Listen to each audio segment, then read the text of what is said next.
ये है भारत की बेइंतहा खूबसूरत जगहों में से एक कश्मीर, जो कई सालों से राष्ट्रपति शासन के नीचे रहा है।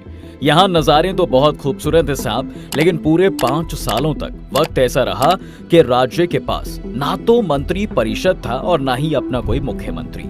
यहाँ लोग आराम से रह तो रहे थे, लेकिन हर वक्त गली चौराहे पर डिप्लॉयड आर्मी के चलते हालात काफी अनस्टेबल थे। आलम तो ये था कि कश्मीरी लोगों के पास अपनी बात सरकार तक पहुंचाने का कोई जरिया नहीं था। और ये हाल केवल कश्मीर का नहीं, बल्कि हर उस स्टेट या फिर रीजन का होता है जहां राष्ट्रपति शासन लगता है। ऐसे में सवाल ये आता है कि आखिर ये राष्ट्रपति शासन के क्या मायने हैं, इसे क्यों लगाया जाता है और इसके बीच लोग किस हालत में जीते हैं और उनकी जिंदगी पर इसका क्या असर पड़ता है। देखिए, राष्ट्रपति शासन इस शब्द का असली मतलब है कि किसी राज्य का नियंत्रण भारत के राष्ट्रपति के पास चले जाना, लेकिन एडमिनिस्ट्रेटिव पर्सपेक्टिव से सेंट्रल गवर्नमेंट इसके लिए राज्य के राज्यपाल को एग्जीक्यूटिव पावर दे देती है। कॉन्स्टिट्यूशन के आर्टिकल 352, 356 और 365 में प्रेसिडेंशियल रूल से जुड़े प्रोविजंस दिए गए हैं। आर्टिकल 356 के मुताबिक राष्ट्रपति किसी भी राज्य में राष्ट्रपति शासन लगा सकते हैं अगर वो इस बात से सेटिस्फाइड हों कि स्टेट गवर्नमेंट कॉन्स्टिट्यूशन के मुताबिक काम नहीं कर रही है, तो उस हालात में भी राज्य में राष्ट्रपति शासन लागू किया जा सकता है। आर्टिकल 352 के अंडर इकोनॉमिक इमरजेंसी की कंडीशन में भी राष्ट्रपति शासन लगाया जा सकता है।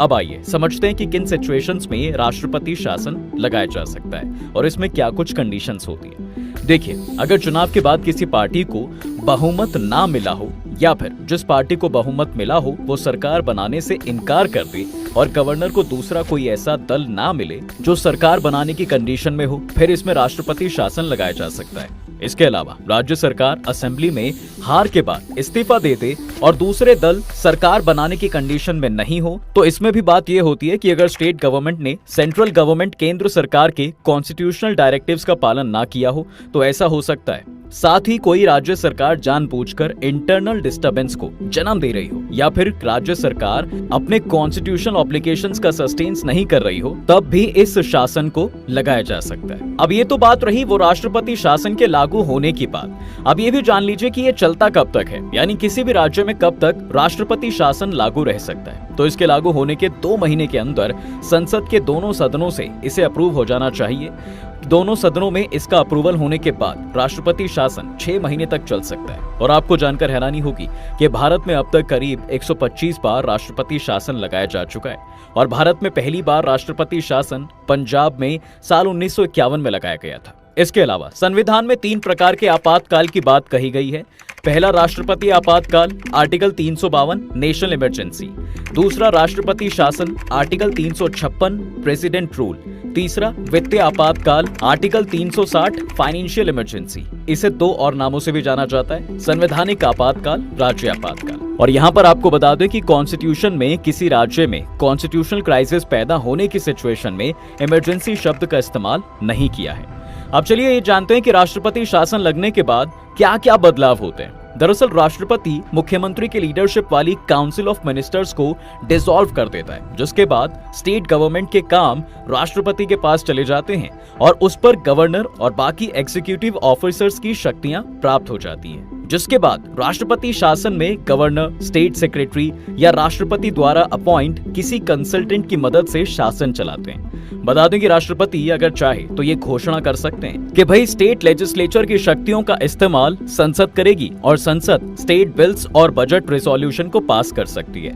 इससे संसद को ये राइट मिल जाता है कि वो स्टेट के लिए कानून बनाने की पावर प्रेसिडेंट या उनके द्वारा किसी नॉमिनेट ऑफिसर को दे सकती है। अब यहीं अगर संसद नहीं चल रही हो तो राष्ट्रपति राज्य के लिए कोई ऑर्डिनेंस जारी कर सकता है। ये सब जानने के बाद तो आपके दिमाग में भी सवाल जरूर आ रहा होगा कि राष्ट्रपति शासन में क्या होता है, क्या सभी काम बंद हो जाते हैं? तो यहाँ पर आपको बता दें कि भारत में राष्ट्रपति को 3 सेक्शन के अंडर इमरजेंसी के अनाउंसमेंट की पावर मिली हुई है। सेक्शन 352 के तहत युद्ध या विदेशी आक्रमण की कंडीशन में राष्ट्रीय आपातकाल या नेशनल इमरजेंसी लगाई जा सकती है। तो सेक्शन 360 के तहत इकोनॉमिक इमरजेंसी लगाई जा सकती है।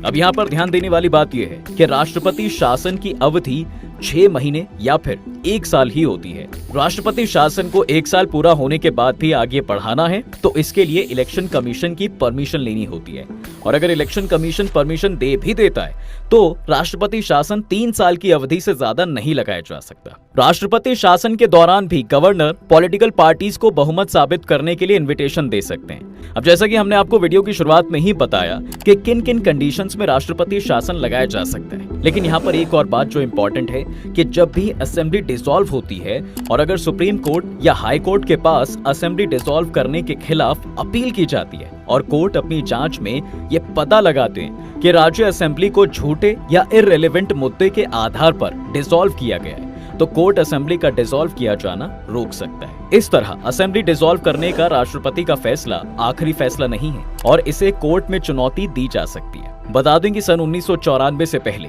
राज्य असेंबली को डिसॉल्व करने के तरीकों के बारे में बहुत बड़े लेवल पर निंदा हुई थी। कई लोगों का मानना था कि सेंट्रल गवर्नमेंट अपने इंटरेस्ट को पूरा करने के लिए अपने से अलग पार्टी की सरकारों को गैर वाजिब कारणों से हटा रही थी। इसलिए इसी साल सुप्रीम कोर्ट ने अपने फैसले में उन कारणों की एक्सप्लेनेशन की जिनके बेसिस पर किसी राज्य की असेंबली को डिसॉल्व किया जा सकता है।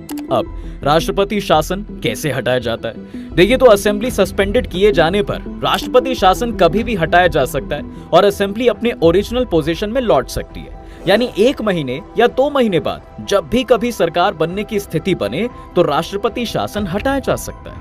अब अगर राष्ट्रपति शासन के आदेश में असेंबली डिसॉल्व की जाती है तो फिर 6 महीने तक राज्य में राष्ट्रपति शासन रहता है और इन 6 महीनों के अंदर राज्य में असेंबली चुनाव कराने पड़ते हैं।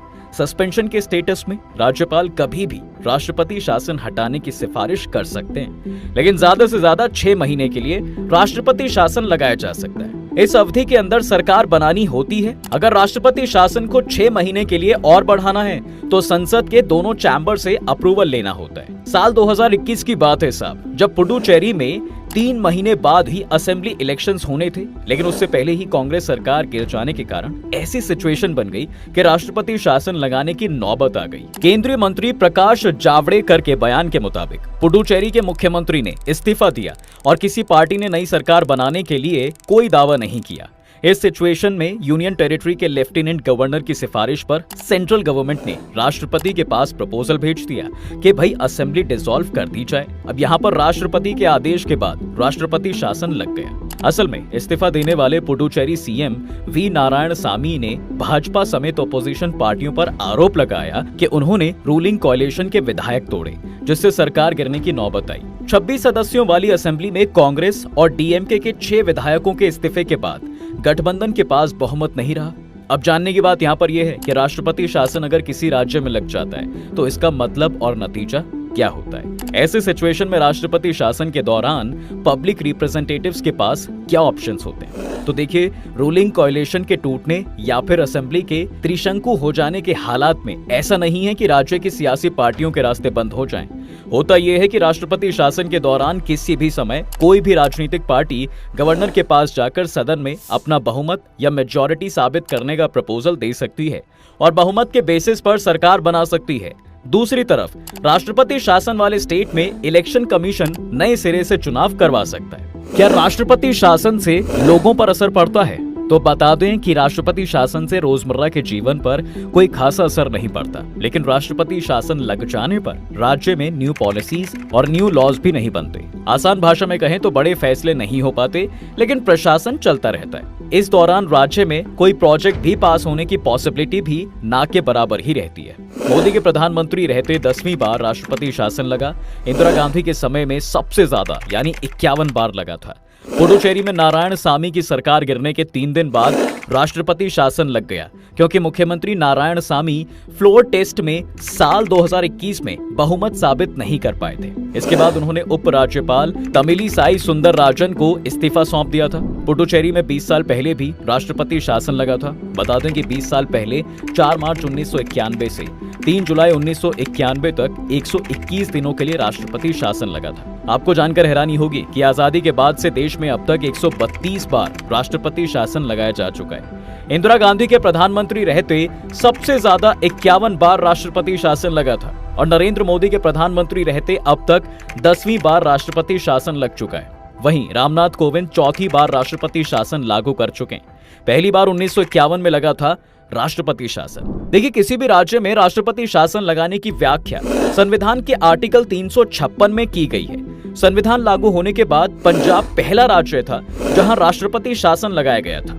कांग्रेस में फूट की वजह से यहां 20 जून 1951 से 17 अप्रैल 1952 के बीच राष्ट्रपति शासन लगाया गया। उस वक्त जवाहरलाल नेहरू प्रधानमंत्री थे और जवाहरलाल नेहरू के प्रधानमंत्री रहते 7 बार राष्ट्रपति शासन लगा। 1964 में जवाहरलाल नेहरू के निधन के बाद लाल बहादुर शास्त्री प्रधानमंत्री बने। उनकी सरकार में सिर्फ केरल में ही राष्ट्रपति शासन लगा था, वो भी इसलिए क्योंकि वहां चुनाव में कोई भी पार्टी बहुमत हासिल नहीं कर सकी थी। इंदिरा के शासन में 51 बार राष्ट्रपति शासन लगा। इंदिरा गांधी का इमरजेंसी से पहले और बाद में बतौर प्रधानमंत्री कुल 15 साल का कार्यकाल रहा। इस दौरान 1966 से 1977 के बीच 36 बार और 1980 से 1984 के बीच 15 बार अलग अलग राज्यों में राष्ट्रपति शासन लगा। इस तरह उनके प्रधानमंत्री रहते रिकॉर्ड 51 बार राष्ट्रपति शासन लग चुका था। फिर इमरजेंसी खत्म होने के बाद जनता पार्टी की सरकार बनी। मोरारजी देसाई प्रधानमंत्री बनते हैं। जनता पार्टी के 3 साल के कार्यकाल में कुल 21 मौके ऐसे आए जब अलग अलग राज्यों में राष्ट्रपति शासन लगा। इस दौरान मोरारजी देसाई के अलावा चरण सिंह भी करीब 6 महीने के लिए कांग्रेस के समर्थन से प्रधानमंत्री बने थे। इनमें 17 बार मोरारजी देसाई और 4 बार चरण सिंह के कार्यकाल में राष्ट्रपति शासन लगा था। इसके बाद जनता पार्टी की सरकार गिर गई और जनता पार्टी की सरकार गिरने के बाद जनवरी 1980 में इंदिरा गांधी चौथी बार प्रधानमंत्री बनी और फरवरी में एक साथ 9 राज्यों में राष्ट्रपति शासन लगा दिया। मोदी के प्रधानमंत्री रहते 10वीं बार राष्ट्रपति शासन लगा। नरेंद्र मोदी ने 26 मई 2014 को पहली बार प्रधानमंत्री की पद की शपथ ली थी। उनकी सरकार में पहली बार 28 सितंबर 2014 से 31 अक्टूबर 2014 तक महाराष्ट्र में राष्ट्रपति शासन लगाया गया। उस वक्त महाराष्ट्र में कांग्रेस की सरकार गिर गई थी। उनकी सरकार में जम्मू कश्मीर, अरुणाचल प्रदेश, उत्तराखंड और पुडुचेरी में राष्ट्रपति शासन लग चुका है। देश के लगभग सभी राज्यों में कम से कम एक बार राष्ट्रपति शासन लगा। 13 राज्यों में 4 या इससे ज्यादा बार राष्ट्रपति शासन लगाया गया। मणिपुर में सबसे ज्यादा 10 बार राष्ट्रपति शासन लगाया गया। उसके बाद उत्तर प्रदेश में जहां 9 बार राष्ट्रपति शासन लगा। हालांकि देखा जाए तो सबसे ज्यादा दिन तक गवर्नर और राष्ट्रपति शासन लागू रहने के मामले में जम्मू कश्मीर सबसे आगे है। यहाँ गवर्नर और राष्ट्रपति शासन लगे 12.5 साल से ज्यादा का वक्त हो चुका है और अभी भी यहाँ राष्ट्रपति शासन ही लगा हुआ है। जम्मू कश्मीर में पहले आर्टिकल 370 लागू था, इस वजह से यहाँ गवर्नर शासन लगाया जाता था। पंजाब में 80 के दशक में एक्सट्रीमिस्ट एक्टिविटीज के चलते 1987 से 92 के बीच लगातार 5 साल राष्ट्रपति शासन लागू रहा। ये पहला मौका था जब किसी राज्य में राष्ट्रपति शासन लागू रखने की मैक्सिमम लिमिट से ज्यादा दिन तक राष्ट्रपति शासन लागू रहा। पंजाब में इसे 3 से 5 साल करने पर संविधान में इसका मेंशन भी किया गया है। जम्मू कश्मीर में 1990 से 96 के बीच आतंकी गतिविधियां बढ़ने और कॉन्स्टिट्यूशनल अरेंजमेंट के फेलियर की वजह से लगातार 6 साल तक राष्ट्रपति शासन लगाया गया। ये दूसरी बार था जब संविधान के मुताबिक राष्ट्रपति शासन की मैक्सिमम लिमिट को बढ़ाया गया। उत्तर प्रदेश में 1973 में पुलिस विद्रोह के कारण 5 महीने तक और 1992 में बाबरी विध्वंस के बाद भड़के दंगों के चलते पूरे 1 साल तक राष्ट्रपति शासन लगाया गया। मणिपुर में 1972 में राज्य के पुनर्गठन, 1979 से 1980 के दौरान कानून व्यवस्था बिगड़ने के चलते और 1993 से 94 में नागा कुकी कॉन्फ्लिक्ट की वजह से राष्ट्रपति शासन लगा। वहीं आंध्र प्रदेश में 1973 में अलग आंध्र राज्य बनाने की मांग के लिए हुए हिंसक आंदोलन से राज्य सरकार निपटने में असफल रही। इसके बाद यहाँ राष्ट्रपति शासन लगाया गया जो करीब 11 महीनों तक लागू रहा। तमिलनाडु में 1976 में राज्यपाल की सिफारिश पर सेंट्रल कैबिनेट ने राष्ट्रपति को प्रपोजल भेजा। राज्य में भ्रष्टाचार को इसका कारण बताया गया। तो अब तक लगभग सभी भारतीय राज्यों में एक या एक से ज्यादा बार राष्ट्रपति शासन लागू हो चुका है, सिवाय छत्तीसगढ़ और तेलंगाना को छोड़कर। भारतीय संविधान में आर्टिकल 352 से 360 तक इमरजेंसी प्रोविजंस के बारे में प्रोविजंस दिए गए हैं। भारत में 1950 से 2019 तक 125 बार राष्ट्रपति शासन लगाया जा चुका है। दोस्तों, क्या आपके भी स्टेट में कभी राष्ट्रपति शासन लगा है? हमें अपने स्टेट का नाम कमेंट करके जरूर बताएं।